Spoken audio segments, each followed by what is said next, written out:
আসসালামু আলাইকুম, সবাই কেমন আছেন? আশা করি সবাই ভালো আছেন। তা আমি আজকে নতুন একটা রান্না করব। রান্নাটা আমি আগে করি নাই, আজকে করব, কারণ এখানে সবাই রান্নাটা করে।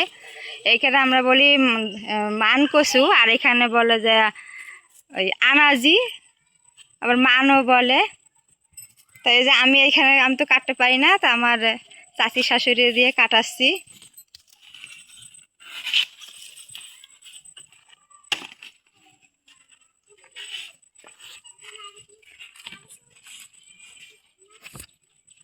জঙ্গল বাড়িতে খুবই পরিমাণ ঝোঁক আছে এই জায়গা, সেই কারণে যাওয়া যাচ্ছে না। তারা বললাম যে চাচি আমা তুমি কাটে দাও, আমি কাটতে পারবো না।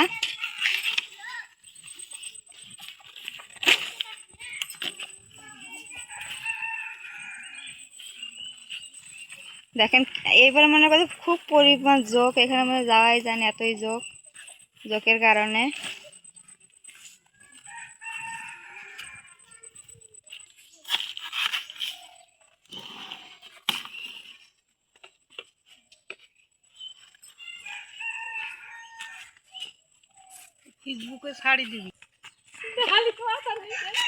দেখেন কি জঙ্গল।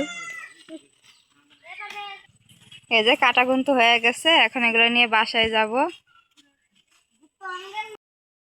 কচুগুলা কিন্তু বাড়িতে আনছি।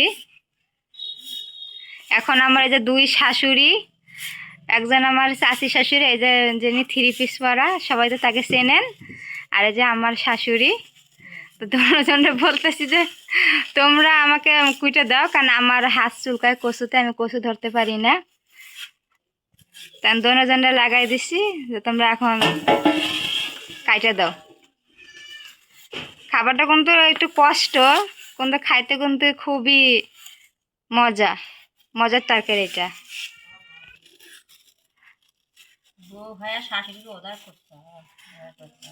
অর্ডার করবো না, সারা বছর তো আমারই করে করে খাওয়ানো লাগবে, আর তোমরা একটু করে খাওয়াও। বুড়ি হয়ে গেছেন? কই বুড়ি আইছেন? বুড়ি তো হান নাই। নাতিমুতি দেখলেই মানুষ বুড়ি হয়, তাহলে তো আমিও বুড়ি হয়ে গেছি। আমিও তো নাতি দেখছি, তো আমি বুড়ি হয়েছি না। তোমরা যতদিন আসো তোমাকে দিয়ে করে করে খাই আগে। চাচি আম্মা, এটা এই তরকারিটা তোমরা কি নাম বলো? এটা আমরা বলি মানের তরকারি। মানের তরকারি? মানের তরকারি বলে। এটা বলে মানে মাংস রাঁধতে যা খরচ না হয়, তেল মশলা ইয়ে রান্না করতে মনে করেন যে তার বেশি খরচ হয়ে যায়। গোস্ত থেকে বেশি খরচ হয়, মানে গোস্তর থেকে বেশি খরচ হয়। তেল ময় মশলা খাইতে স্বাদ লাগে। আরো অনেক কিন্তু খাটনি, অনেক কষ্ট না? কষ্ট হলে খাওয়া যাবে কোনো জিনিস। শাশুড়ি কাটুক, আমি শিখি। আমি মানে আগে রান্না করি নাই, তা বলতেছে আমি দেখাই দেই, তুমি চলো কাটে আনি আগে। তোমাকে কাটে আনি চলো। তারপর এক শাশুড়ি কাটে দিল, আর দুই শাশুড়ি মিলে এখন মানে তৈরি করতেছে। এটা আবার দেখেন কি সুন্দর যে মানে পাতলা পাতলা করে কাটতেছে। এগুলা সিদ্ধ দিতে হবে, অনেক মনে করেন যে কষ্ট আছে। এই তরকারিটা রান্না করতে অনেকই কষ্ট হয়। এগুলো আরো কাঁচায় ভাগ পিষিলে আরো স্বাদ হয়, সিদ্ধ করলে স্বাদটা কম হয়। মানে কাঁচা যদি রান্না করে তাহলে স্বাদ বেশি হয়, আর সিদ্ধ করে রান্না করে স্বাদটা কম হয়। কিন্তু যে হাত চুলকাবে, মানে হাতের মধ্যে লবণ তেল দিয়ে মাখিয়ে নেবেন, নিয়ে কাগজ কষিয়ে পিষবেন। ও, হাতের ভিতরে লবণ তেল নিয়ে মাখিয়ে নিতে হবে।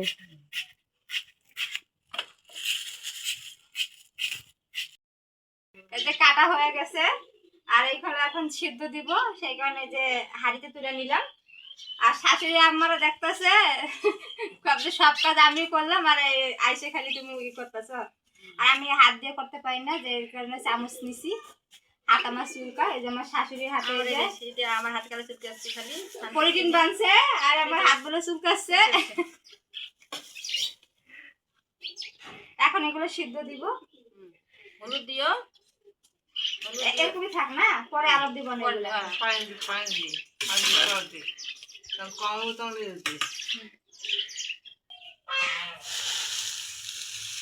এই যে হাঁড়িতে বসাই দিলাম, এই সাইডে এক সাইডে বাদ দিছি। আর এই চুলাটা আমি নতুন বানাইছি, এখন পর্যন্ত ধরে না, আজকে প্রথম ধরাইলাম।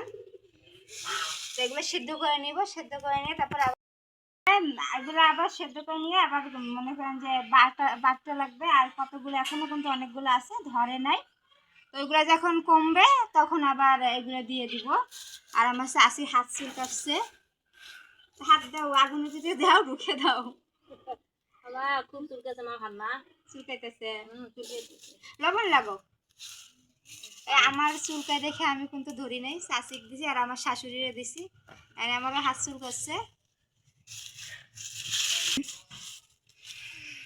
আর এখন যেহেতু বর্ষার সিজন চলে গেছে, সেই কারণে এখন এই যে বাইরে পাতা দিয়ে রান্না করব।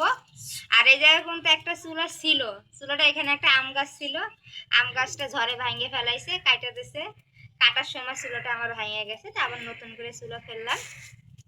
তো চুলাটা কিন্তু সুন্দর ভালোই জ্বলতেছে। আর এটা কিন্তু আমার প্রথম চুলা, আমি এর আগে চুলা ফেলাই নাই, এটাই কিন্তু আমি প্রথম চুলা ফেলাইছি। কচুগুলা কিন্তু সিজে গেছে আর হাঁড়িতে অর্ধেক হয়ে গেছে, পানি কিন্তু আছে, সেদ্ধ হয়ে গেছে। এগুলো কিন্তু এখন নামাবো, নামাইয়ে কিন্তু আবার ঠান্ডা পানি দিয়ে ভালোভাবে ধুইতে হবে। কচুগুলো সিদ্ধ করে পরে ঠান্ডা পানি দিয়ে ধুয়ে নিছি আবার। আর এই যে চাষি বলতেছি, চাষি তুমি একটু বাইটে দাও, চাষি বাটতেছে। আর দেখেন আজকে কিন্তু এইগুলো করতে করতেই রাত হয়ে গেছে। এখন এই যে বাটতেছে, আজকে রাঁধতে পারবো কি না পারবো সেটা শিওর জানি না। যদি রাত হয়ে যায় বেশি তাহলে এরকম রাইখে দিব, কালকে সকালে রান্না করব। তো এখন বাইটের বাটি তো আগে দেখি কটা বাজে।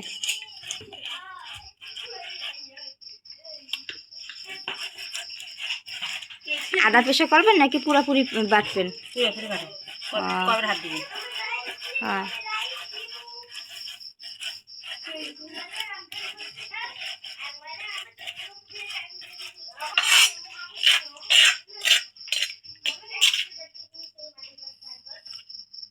পানিগুলা নিচে পড়বে না? পানি পড়বে।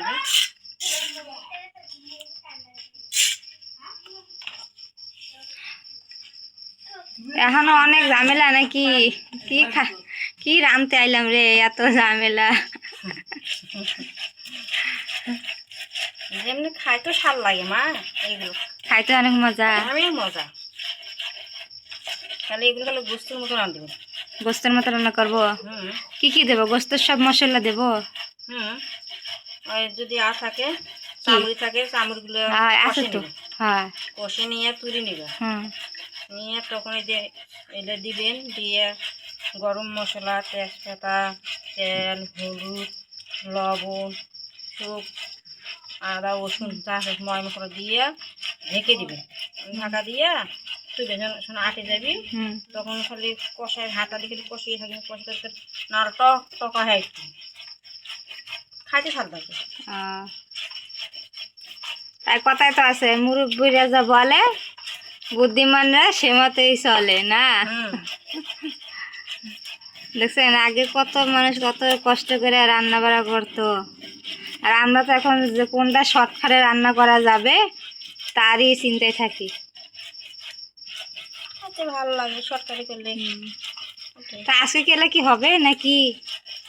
আজকে হবে না, আজকে হবে না। না আচ্ছা, তাই এগুলো সব বাইটে নেই, বাটতে বাটতে তো সময় লাগবে।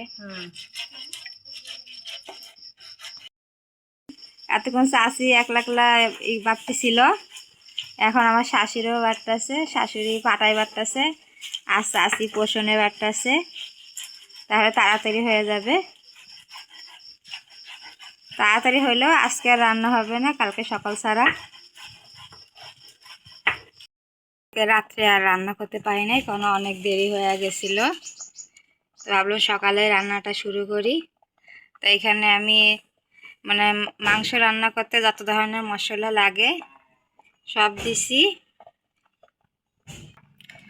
আর যখন এই পানিটা শুকায় যাবে, মানে যখন পানিটা হালকা হালকা থাকবে, তখন এই জায়গায় মুরগির চামড়া, তারপরে পা, পাখনা এগুলা রান্না করে রেখে দিছিলাম, এগুলো পরে দিব। চাইলে আপনারা মাছ দিয়েও রান্না করতে পারেন, কিংবা মাংস দিয়েও রান্না করতে পারেন, এমনকি খালিও রান্না করে খাওয়া যায়, যে যেরকম খাইতে পছন্দ করে। এমনিতেও ভালো লাগে, আর মাছ মাংস দিলে আরেকটু মনে করেন যে বেশি ভালো লাগে। যে আমি কিন্তু চুলায় বসাই দিয়েছি, ঢাকনা দিয়ে ঢাকে দেব। আর যেহেতু বাইরে আজকে রান্না করে নাই, আর এই রান্নাটা একটু দেরি লাগে, তো আরও পাতা দিয়ে এত পরিমাণে জাল দেওয়া সম্ভব না, সেই কারণে এই লাড়কি দিয়ে রান্না করতেছি। দেখেন আমার কিন্তু রান্নাটা এতদূর পর্যন্ত হয়েছে। আর এখন এই যে মুরগির চামড়াগুলো দিয়ে দিব, এগুলো আমি ফ্রিজে রাখছিলাম রান্না করে।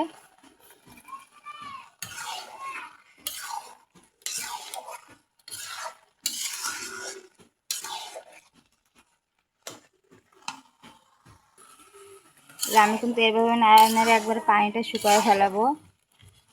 আর এখন পর্যন্ত যারা আমার ভিডিওতে লাইক দেন না, অবশ্যই লাইক দিবেন।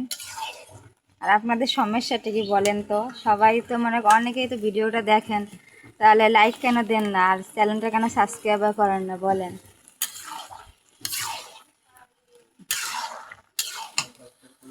এই যে একটা ভিডিও বানাতে কতটা কষ্ট দেখেন। এই ভিডিওটা কিন্তু আমি কালকে থেকে বানাচ্ছি, আর এই রান্নাটা কতই কষ্ট, তারপরেও আপনাদের সাথে শেয়ার করতেছি।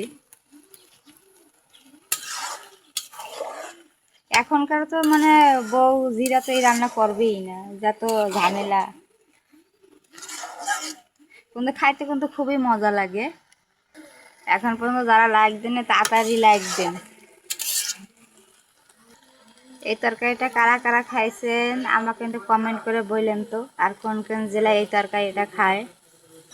আর ভাবতেছেন কি এখনই কি রান্নাটা হয়ে গেছে? এখনো কিন্তু রান্নাটা হয়নি, এখনো অনেকটা কিন্তু বাকি আছে রান্নার। মনে হচ্ছে যে আচার রান্না করতেছি, এমন লাগতেছে। দেখেন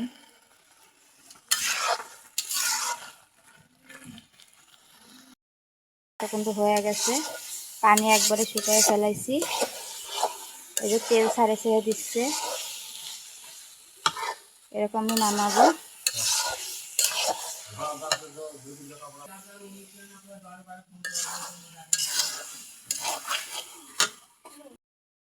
এখনো খাওয়া হয় নাই, তো ভাবলাম কালকে চাষি যেহেতু কষ্ট করে করে দিয়ে গেছে, তো চাষিকে না দিয়ে আসি। চাষির বাড়িতে যাব এখন।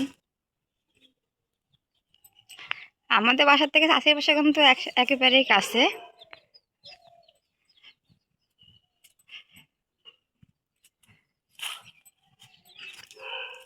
চাষি বাড়িতে আসো, কি করো? হ্যাঁ, তো ভালো সময় আসছে তো। কবে না যে এত কষ্ট করলাম, আমাকে তরকারি দিলেন না, ধরো খাও তো, খাওয়া দাওয়া কেমন হয়েছে? এই যে আমাদের চাষির ঘর, মাটির ঘর। তো কি তরকারি তোমার? এই যে মাছ ভাজা করলাম। মাছের ভাজা? তরকারি দেবেন? তো দেন, যাই যা দিবেন। এই দেখেন মানে ভরা হাতে আইসে, আবার ভরা হাতেই যাবো। পুঁটি মাছ দিয়ে আলু দিয়ে ভাজি বানাইছে। তা খায় বলো তো কেমন হয়েছে তরকারিটা, তোমাদের মতো হয়েছে কি না হয়েছে? ভালো হলো আমার ভালো, খারাপ হলো আমার খারাপ। না ভালো হলে কেমন যে ভালো হয়েছে, খারাপ হলে কেমন যে খারাপ হয়েছে? না ভালো হয়েছে মা, ভালো হয়েছে। এখন আমি খাই না, এখন যাই খাবো। চিন্তা করলাম তোমার একটু আগে দিয়ে যাই। তা খাক না, কবে না বউ একলা একলাই খাইছে, আমারে দেয় নাই। ভালো হয়েছে। তা বাসায় যাব এখন। বাসায় যে দেখেন আমার চাষির কিন্তু অনেক সিমের গাছ হয়েছে। বাবা, একবারে ঝাংরি বোঝাই গেছে, খুব সুন্দর দেখা যাইতেছে। ফুলও তো আসছে, সিমা হয়েছে নাকি? এই যে এটা আমার চাষির বাড়ি। চারিপাকে মনে করেন যে পাকা হয়েছে, ঘরটা করলেই হয়ে যাবে। তো বাড়িতে যাই, থাকো তো বাড়িতে যাই। আর গেটের আর অভাব নেই, কোন পাক দিয়ে যাবেন, সাইডে সাইডে গেট।